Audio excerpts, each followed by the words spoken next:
Joe Murray was saying the look-ahead line before the season was 8.5. So that just shows you how much the Patriots have improved. That seemed fair to you, first of all, that the 7-point swing and the fact that the Buffalo is still favored? I would have believed any line from 1.5, the Patriots are favored to underdog. So that 3-point swing, I would have believed.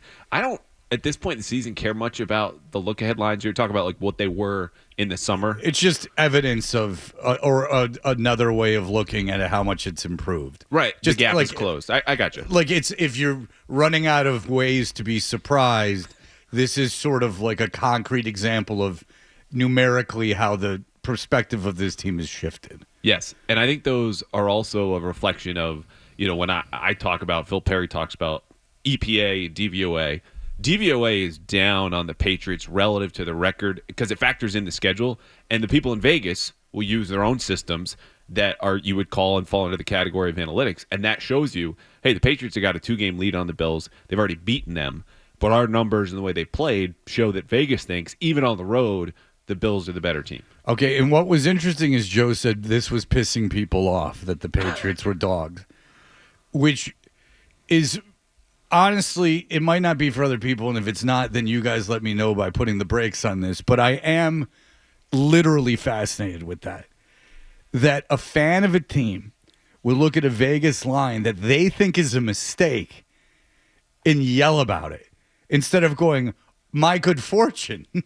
If Vegas seems to have made a mistake, let's take advantage of this.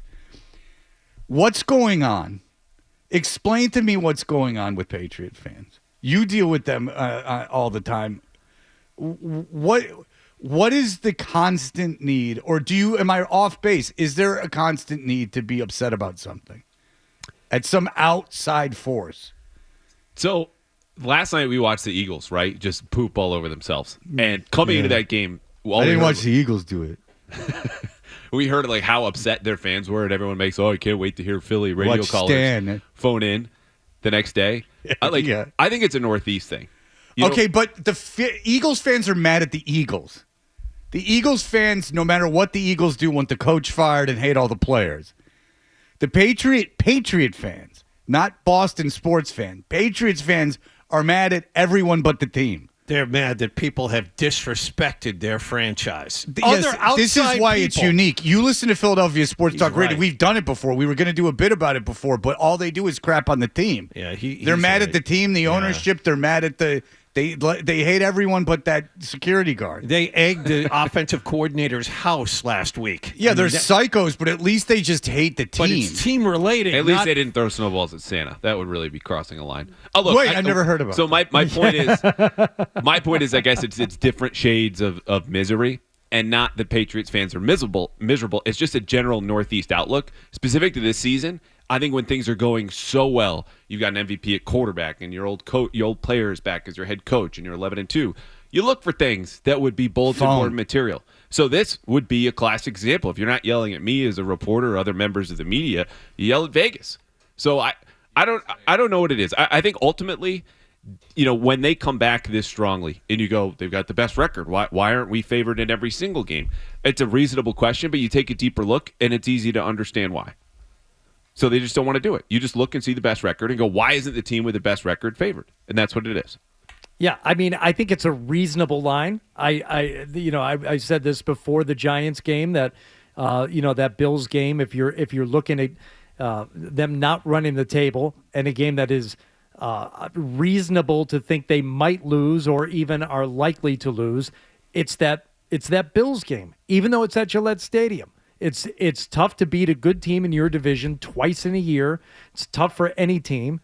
And to think that somehow they're being doubled down on by also not being favored in that game, I don't understand it either, other than what I said earlier and what John just said. They view it as being disrespected. Well, plus the Patriots also beat them. So you're like, we've already done this once, and we saw how that movie went in your place. So why, when we come to our place, when we've won, speaking as a fan here, 10 in a row. Would Raiders fans be equally upset if they played the Raiders again and the Raiders were somehow underdogs in that matchup? They beat them, The Raiders beat them. How are we not favored against the Patriots? I think playing them Raiders a fans second time? are hibernating right now. Yeah. We're not going to see them Slightly until the di- springtime. Well, it's just a different mindset, obviously. I get it because when I first came onto the beat, it was 2018. You're coming off that Eagles Super Bowl. They go to another Super Bowl, and you have the Miami Miracle, and okay, bad things happen. But there was a lot of feedback of like, why isn't this as good as it should be? Like, that's the championship standard. So when I talk about shades of misery, it starts with you identify with your sports teams as much as possible. When things go poorly for them, that means things go poorly for you, and that's the way you feel it. But also, good is not just defined as a winning season, it's defined as championships. And even as good as things are here now, if you're not getting every little bit of respect and honor along the way, whether it's being favored or being picked in a game. Like, I picked the Giants 10 days ago, and I've never heard from more people in the entire season. Because I was wrong and how bad it was. Yeah. And that kind of slight and disrespect. You disrespected them. Yeah, so that's what it is. I think there's a tremendous amount of pressure on Buffalo beyond the obvious because Kansas City and Baltimore are terrible. Yep. But Kansas City's not terrible. This is their chance. Baltimore is terrible. Kansas City's not terrible. Baltimore's terrible. I've told you they don't look like they're trying. And the Patriots should easily beat Baltimore. They really should easily beat Baltimore. I don't even know if Lamar Jackson plays in that game. If they end up being basically eliminated at that, I guess they couldn't be. I don't know. They could be two games behind the Another Steelers. loss this weekend and things change. Yeah, Yes. I don't even. So like, it's like, do you want to just keep punishing this kid? But anyway, I do believe Buffalo has a tremendous amount of pressure on them because of the failures of Kansas City and Baltimore. That this is like the year that they're the only blue blood. They have to be aware of that.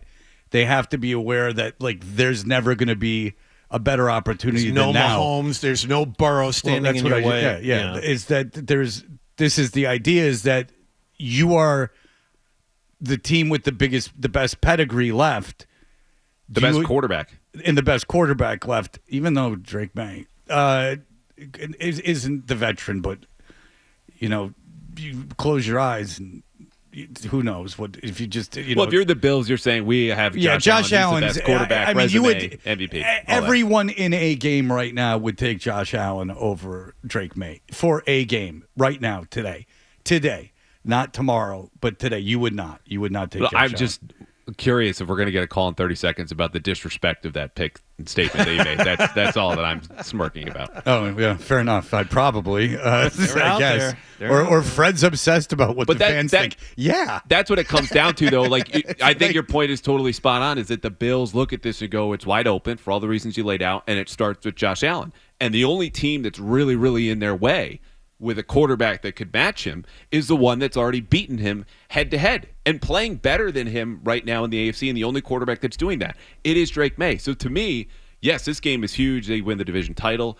This goes beyond that.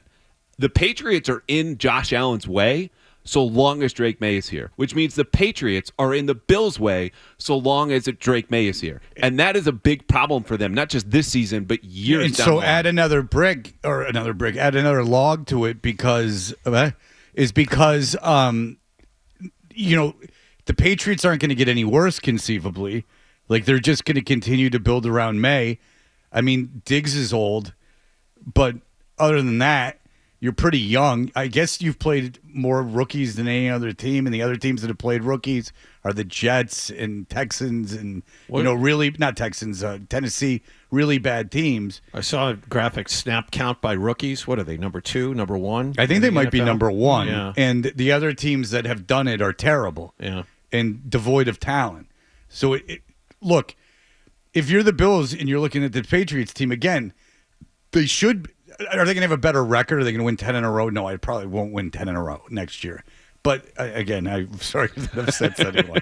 Careful. But in theory, playoff time, they should be as good, if not better, right? So catch May in his second year rather than his fourth or fifth, right? You think you get better. You have the veteran quarterback.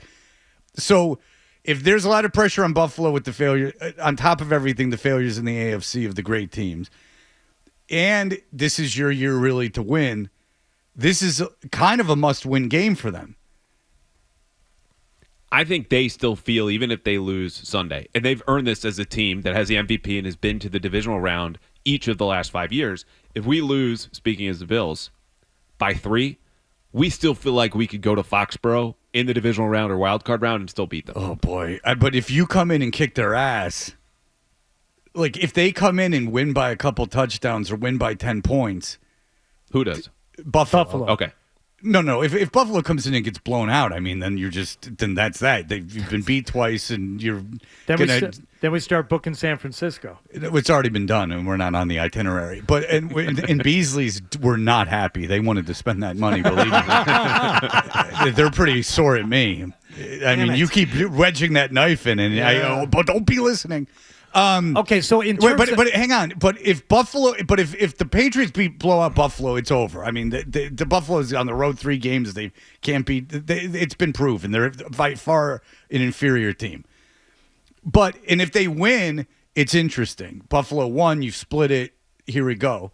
And now we're getting the hypotheticals. But if Buffalo comes in and kicks the Patriots' ass, then it's really interesting. yeah, it's more interesting, I think, if Buffalo wins on Sunday. Oh, by far it's more interesting if they win. But if they kick their ass, which I obviously don't think is going to happen, and no one does. Vegas doesn't.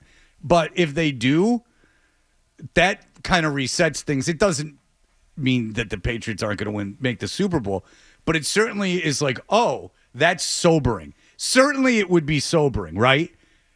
Yeah. I think even more than losing to the Giants on Monday Night Football, getting your ass kicked, even though the Giants are a crappy team, that's a throwaway game. It was before a bye. They've won in 10. They've won 9 in a row. Right. Yeah. They're dealing with injury. They're it's hard.